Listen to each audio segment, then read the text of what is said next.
রূপম, ভারতীয় হাইকমিশন ঘেরাও কর্মসূচির পরিপ্রেক্ষিতে সেখানকার অবস্থা কেমন দেখছেন?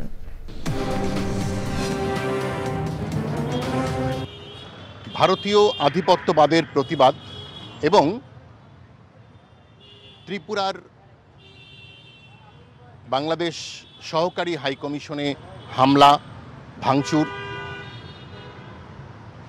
তাণ্ডবের প্রতিবাদে ঢাকায় সিভিল সার্ভিস সোসাইটি নামে একটি সংগঠন আজকে গুলশানে ভারতীয় হাইকমিশন ঘেরাওয়ের কর্মসূচি দিয়েছে।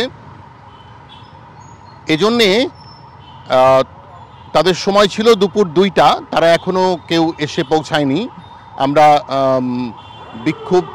বিক্ষোভ দেখতে পাইনি এখন পর্যন্ত। তবে ইন্ডিয়ান এম্বাসি বা ঢাকায় যে ভারতীয় হাইকমিশন রয়েছে সেই হাইকমিশনের সামনে কঠোর নিরাপত্তা ব্যবস্থা নেওয়া হয়েছে।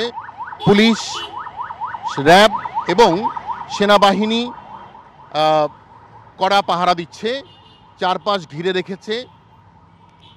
আর্মার্ড পেট্রোল কার, যেটা সাধারণত দাঙ্গার সময় ব্যবহার করা হয়, সেই আর্মার্ড পেট্রোল কার নিয়ে আসা হয়েছে। চারদিকে একেবারে নিচ্ছিদ্র নিরাপত্তা ব্যবস্থা এবং এখন পর্যন্ত এই ভারতীয় আধিপত্যবাদের প্রতিবাদ এবং ত্রিপুরায় বাংলাদেশের সরকারি হাইকমিশনে হামলার প্রতিবাদে যাদের বিক্ষোভ দেখানোর কথা তারা এখনও এসে পৌঁছায়নি। আমার কাছে ভারতীয় হাইকমিশনের সামনে থেকে এই ছিল সর্বশেষ। ধন্যবাদ রূপম আপনাকে।